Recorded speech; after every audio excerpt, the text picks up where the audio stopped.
Listen, boss, I don't want to take any more company time talking about religion. Consider it a business lesson. A business lesson? What does business have to do with religion? You'll see. Here we are. This is the bookkeeping department. What does bookkeeping have to do with salvation? Here comes my bookkeeper. She will answer your question about salvation. I didn't ask a question. I merely said that faith without works is dead.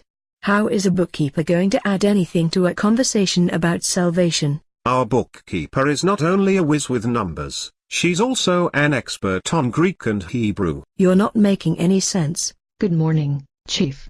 You got a minute? Sure, what's up? Our friend here seems to think that faith alone is not enough to get a person into heaven. She needs a lesson in bookkeeping.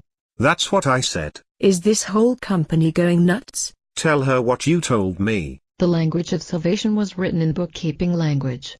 You're crazy. Sorry to disappoint you, but I'm quite sane. In the Hebrew language that described Abraham's salvation in the book of Genesis, Moses used a bookkeeping term.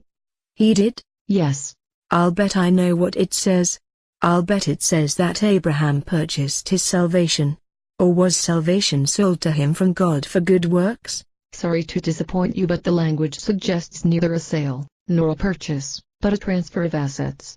A transfer of assets? You better tell our non-technical friend what that means. It means that no goods or services were rendered in the transaction. The Bible says that when Abraham believed God, righteousness was transferred to his account.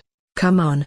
Are you saying that Abraham didn't have to do anything to get righteousness? Not according to the bookkeeping language of the transaction. It's like going into your bank and finding out that the bank president transferred money to your account without a deposit slip. That's unbelievable. Tell her about the transfer of assets that Jesus made on the cross. Come on.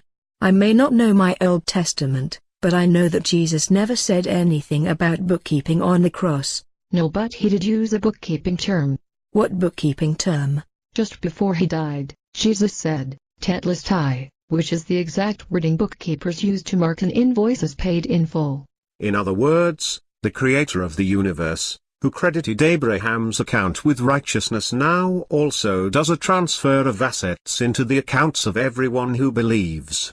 Paid in full. That's the language he used. That's amazing. Isn't it though? Then what about works? If it's just a transfer, what do the works pay for? They don't pay for anything. Think about it. If I suddenly transferred a couple of $1,000s to your pay envelope on payday for no reason, wouldn't you feel a little gratitude? Or at least a little obligation. Yes, I suppose I would. So what? The point is that your gratitude or sense of obligation would cause you to act differently. Wouldn't it? Sure, I suppose. But any works you decided to do out of gratitude would come after the transfer, not before. Any works you did would be the result of the transfer, not the cause of it. Oh, I see. But what about when James says, faith without works is dead? James addressed his letter to people who called themselves believers. That means they had already received the transfer of assets from Jesus. That's right. James referred to his readers as brothers. He's saying that the lack of works indicates a lack of gratitude or obligation.